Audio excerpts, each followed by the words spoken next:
வணக்கமுங்க. இன்றைக்கி என்ன பார்க்குறேன்னு கேட்டிங்கன்னா, இந்த மினி எக்ஸோராங்கிறது தாங்க இட்லி பூ. அதில் கலர் வந்து நார்மலாக ஒயிட்டு, ரெட்டு, ஆரஞ்சு கிடைக்குமுங்க. இப்போ புதுசாக பிங்க் கலரும் எல்லோ கலரும் கிடைக்குதுங்க. நல்லா எல்லோ அருமையாக வருதுங்க செடி. நம்ம சின்ன பேக்கிலேருந்து பெரிய பேக்கு மாற்றிருக்கோம் பாருங்கள். நல்லா அருமையாக தலையுது, நல்லா வருது செடி. இது ஹைட்டு போகாதுங்க, மரம் மாதிரிலாம் ஆகாது. சின்ன செடியாகவே பந்து மாதிரி வரும், பூ பூத்துக்கிட்டே இருக்குங்க. செடி ஒரு குறிப்பிட்ட அளவு ஒரு அடி உயரம் வளர்த்துட்டோம்னா பூ அரும்பு எடுத்துக்கிட்டே இருக்குமுங்க. பூ கலர் நல்ல வித்தியாசமான கலருங்க. இது முதல்ல இந்த கலர் கிடைக்கிறதில்லங்க, இப்போ ஒரு வருஷமாக தான் இந்த கலர் கிடைக்குது. இந்த பெரிய இட்லி பூவில் மஞ்சள் கிடைக்குமுங்க, சின்னதில் கிடைக்கிறது இல்லை. மினி எக்ஸோராவில் நல்லா அருமையாக வருதுங்க.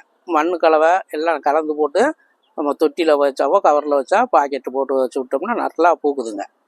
பாருங்கள், இதில் வேறு கலர் வேண்டாலும் இருக்குங்க. பிங்க் இருக்குது, ஒயிட் இருக்குது, ரெட் இருக்குது. இது எல்லோ தாங்க புது வெரைட்டிஸு. இப்போ தான் போட்டிருக்கோம் பாருங்கள். இன்னும் ஒரு 15 நாளில் பாருங்கள் ஃபுல்லாக அரும்பு எடுத்துருக்கு பாருங்க. இன்னும் 15 நாள்லேயே நல்லா பூ எடுத்துரும். பூராமே அரும்பு எடுத்துருக்குங்க.